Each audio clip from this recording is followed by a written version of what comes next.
Friends, welcome back. तो friends, अभी का वीडियो है टॉप 5 सिटीज इन कर्नाटका। चलो देखें कौन सी हैं। तो वीडियो शुरू करते हैं। वीडियो शुरू करने से पहले अगर आप चैनल पर नए हो और आपने अभी तक सब्सक्राइब नहीं किया है तो जल्दी से पहले सब्सक्राइब के बटन और बेल आइकन को क्लिक कर लो ताकि आपको हमारे सारे न्यू वीडियोस की नोटिफिकेशन मिल जाए जैसे हम अपलोड करें। अगर आपको वीडियो पसंद आता है प्लीज लाइक एंड शेयर। चलिए शुरू करते हैं। मैं सोच रही हूँ कभी कर्नाटका गए हैं? और मजे की बात ये सिर्फ कर्नाटका की बात करें कि सारे स्टेट्स की? कर्नाटका गए 5 सिटीज इन कर्नाटका। चलिए बेंगलोर तो आएगा, उसके बाद हमें और पता नहीं है, आइए देखते हैं। ये तो बैंगलोर गए हुए हैं, मैं ही नहीं गई हुई। मैं कहीं गई हूँ कर्नाटका में? मुझे नहीं लग रहा। बचपन में गई हूँ, शादी के बाद गई हूँ कभी नहीं ना, तो बचपन में मुझे नहीं लगता मैं गई होंगी। चलो देखते हैं फिर। मेरे लिए तो वही है, टीवी में ही देखा हुआ है। तो वीडियो शुरू करते हैं।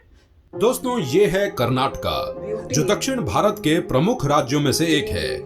ये मुख्य रूप से अपनी विरासत स्थलों, अपने वन्य जीव और राष्ट्रीय उद्यानों के लिए जाना जाता है।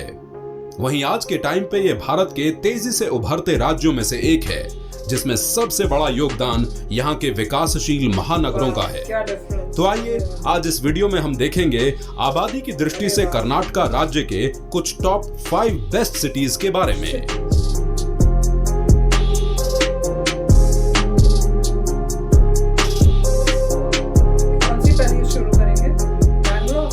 तो हमारी इस लिस्ट में नंबर 5 पर है बेलगावी सिटी, जिसे बेलगाम के नाम से भी जाना जाता है। ये नामांकित बेलगाम डिवीजन और बेलगाम जिले का प्रशासनिक मुख्यालय है, जो 94 किलोमीटर स्क्वायर एरिया पर फैला हुआ एक खूबसूरत शहर है। तथा बेलगावी अपने वेजिटेबल्स, फ्रूट्स, मीट और माइनिंग प्रोडक्शन का एक महत्वपूर्ण स्रोत है। यहाँ की अनुमानित जनसंख्या लगभग 7,25,000 निवासियों की है।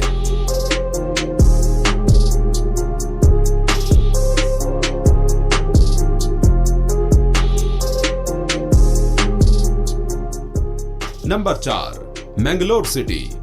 ये अरब सागर के तट पर स्थित कर्नाटका राज्य का एक मेजर कमर्शियल सेंटर है, जहां पर हमारे भारत का 9वां सबसे बड़ा बंदरगाह स्थित है।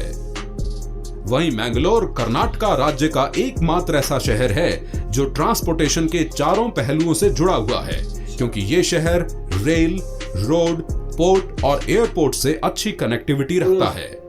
वहीं यहाँ की वर्तमान जनसंख्या तकरीबन 7,24,000 लोगों की है। यहाँ पे सारी बिग सिटीज में 7 लाख अप्रोक्सीमेट, पिछली वाली भी 7 लाख ही थी। बैंगलोर हो सकता है ज्यादा।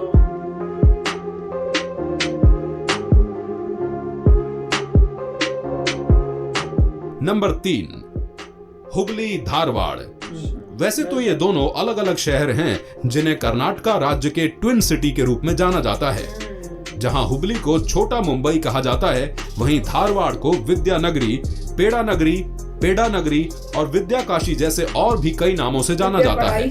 इन दोनों शहरों की संयुक्त जनसंख्या तकरीबन 11,37,000 लोगों की है। वहीं इन दोनों शहरों के बीच BRTS यानी बस रैपिड ट्रांजिट सिस्टम जैसी आधुनिक सुविधाएं मौजूद हैं। क्या मजेदार है, साथ में पानी और रोड जैसे यहाँ भी जगह जगह पे होते हैं ना कहीं।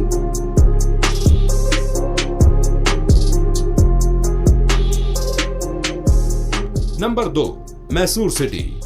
ये चामुंडी हिल्स की तलहटी में स्थित एक बड़ा ही खूबसूरत शहर है, जो आज के समय में अपने टूरिज्म और यहाँ की उभरती IT इंडस्ट्रीज के लिए जाना जाता है, जहाँ पर इन्फोसिस और सिस्को जैसी बड़ी कंपनियों की उपस्थिति है।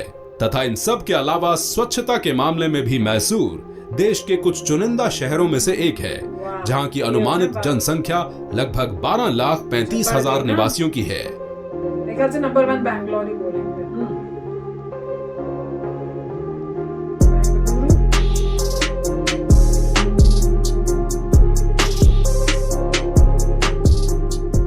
और अब आखिर में जान लेते हैं नंबर 1 के बारे में। तो इस सूची में पहले स्थान पर है बेंगलुरु सिटी, जिसे वर्तमान समय में भारत के सबसे बड़े IT हब के तौर पर जाना जाता है, जो कर्नाटक राज्य की राजधानी होने के साथ साथ दुनिया के कुछ बेहतरीन शहरों में से एक है। वहीं बेंगलुरु की वर्तमान जनसंख्या तकरीबन 1.25 करोड़ लोगों की है, जो कर्नाटका की कुल GDP में 43.65% का योगदान देता है।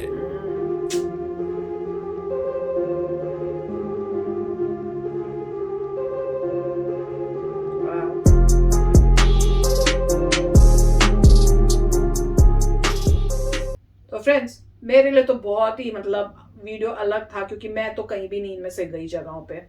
तो मेरे तो था कि भैया देखूं क्या है, और खासकर बेंगलुरु, क्योंकि ये गए हुए हैं तो मेरे को देखना था कैसा है। पर इतना इन्होंने अंदर तक वो मतलब प्रॉपर वो नहीं दिखाया, बहुत छोटी छोटी वो वीडियोस थी, हर चीज क्लिप्स बनाई हुई थी, और वो भी तो बहुत ही वो उस टाइप की रात की दिखा दी या कोई उस टाइप से, तो कुछ इतना डिटेल में पता नहीं चल पाया। थोड़ा और बड़ी होती तो मजा आता, पर इतना ही भी बहुत है। बहुत अच्छा लगा देखने में कि टॉप जो 5 है कौन सी हैं, और बेंगलुरु जो है वो उन सब में सबसे ग्रिप वो है, वो वही इसलिए क्योंकि आईटी का हब बना हुआ है, तो ऑब्वियसली वो तो होना ही है कि ये जब खास गए हैं यहाँ से ऑफिस के काम से, तो उससे तो समझ में आ ही रहा है कि वो कितना डेवलप हो रहा है। और मुझे याद है जब ये गए थे तो ये कह रहे थे कि बहुत कंस्ट्रक्शंस और ये सब हो रही हैं, बहुत चीजें बन रही हैं, राइट? काफी कुछ हो रहा था, मेट्रो भी उस वक्त आने वाली थी, तो बहुत कुछ था, काफी समय हो गया, मगर अब तक तो काफी आगे चेंजेस आ गए होंगे, और बहुत अच्छी बात है। और देखिए अच्छी बात यह है कि सिर्फ बेंगलोर में ही सिर्फ आईटी नहीं आ रही, हर जगह आ रही है, तो ये एक अच्छी बात है कि इंडिया ने कहा है कि बस ऐसा ना हो कि एक ही जगह है,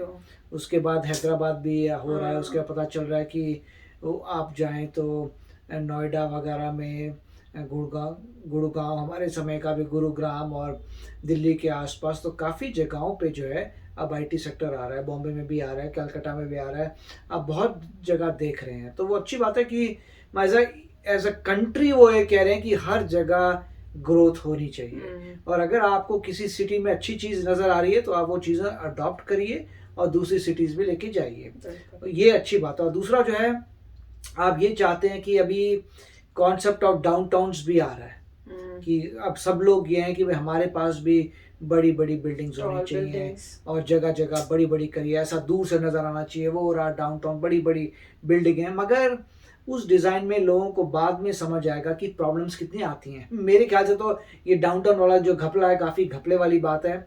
अगर आप सारे ऑफिसेस एक ही जगह कर देंगे तो वहाँ पे रियल एस्टेट की बहुत पैसे बढ़ जाते हैं, लोग वहाँ रह नहीं सकते, फिर लोगों को दूर रहना पड़ता है, क्योंकि डाउनटाउन एरिया में प्राइसेस बहुत ज़्यादा हो जाती हैं। अब वहाँ पे सिर्फ ऑफिसेज रह जाते हैं। अब वहाँ पे आने के लिए पूरी जनता सुबह के समय एक ही डायरेक्शन में आ रही है, तो ट्रैफिक जैम होगा, क्योंकि सभी ने सुबह सुबह डाउनटाउन में ही जाना है, और छुट्टी के टाइम निकलना, सारे ऑफिस वही हैं। अब सभी को एक डायरेक्शन में जाना है, और जब ऑफिस खत्म होते हैं सभी को वापस आना है, तो सारे ट्रैफिक जैम होंगे। फिर होंगे नहीं आप जो है ट्रेन यूज करिए, कितनी ट्रेन चला लेंगे आप, बैक टू बैक ट्रेन चलाएंगे तो भी प्रॉब्लम आती है। फिर जैसे जैसे वो एरिया महंगा होता जाएगा, लोग और दूर होते जाएंगे, क्योंकि अफोर्डेबिलिटी की प्रॉब्लम आएगी। उस डिजाइन में बड़ी प्रॉब्लम्स हैं। यूएस फाइनली एक समय पे डाउनटाउन के पीछे पड़ा था, उसके बाद जब देखा गया न्यूयॉर्क में प्रॉब्लम आ रही है, एलए में प्रॉब्लम आ रही है, शिकागो में प्रॉब्लम आ रही है, तो और दूसरे सिटीज़ ने बोला ये बात इतनी मजेदार नहीं है। अब डिसेंट्रलाइज हो रहा है कि आप यहाँ कुछ ऑफिस बना दो, थोड़े इधर बना दो ऑफिस, थोड़े इधर बना दो, उससे क्या है कि लोगों को आराम से जा सके, तो मॉडर्न डिजाइन है। मगर नॉर्मली वही लोग कर सकते हैं जिनके पास लैंड है, और इंडिया के पास लैंड है। अब ये सब चीज़ें आप जापान में नहीं कर सकते, ज़्यादा लैंड नहीं है।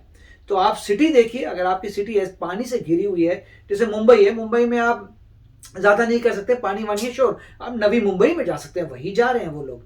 तो मेरे ख्याल से सिटीज़ को ही देखना पड़ेगा। आपके पास लैंड है तो एक ही जगह सारी बिल्डिंगों को मत बनाओ, उससे शोशेबाजी ठीक है, वो बड़ी बड़ी बिल्डिंग एक जगह है डाउनटाउन में जब जा रहे हो, मगर अल्टीमेटली प्रैक्टिकलिटी में समय बर्बाद होगा लोगों का सुबह जाने में और वापस आने में। वो तो बात है, तो वो भी ध्यान रखना चाहिए। और सिमिलर है बॉम्बे में नरीमन पॉइंट पे जो लोग जाते थे, कितनी टाइम बर्बाद होता था वहां जाने में फिर वापस आने में, और वहीं पर रियल एस्टेट पूरा महंगा है, दूर अगर रहते हैं तो आने जाने में कितनी प्रॉब्लम है। अगर आप डिसेंट्रलाइज कर देते, कुछ यहाँ बना देते, कुछ यहाँ बना देते, यहाँ बना देते, तो सब लोगों को प्रॉब्लम नहीं आती, डिस्ट्रीब्यूट हो जाता। तो मेरे ख्याल से वो एक सिटी प्लानिंग की प्रॉब्लम है, मगर काफी अच्छा वीडियो था। बहुत सुंदर दिखाया उन्होंने कर्नाटका, मजा आया देखने में।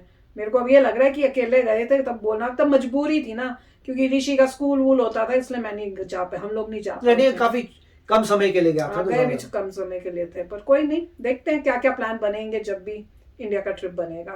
तो चलो फ्रेंड्स, चलते हैं, मिलेंगे नेक्स्ट वीडियो में बहुत ही जल्द। Till then take care and bye bye. तो अगर आप मेरे इस चैनल पे नए हो तो जल्दी से सब्सक्राइब के बटन को हिट करो और बेल आइकन को क्लिक करो, ताकि आपको मेरा जब नया वीडियो मैं लगाऊं आपको उसके बारे में जल्दी से पता चल जाए।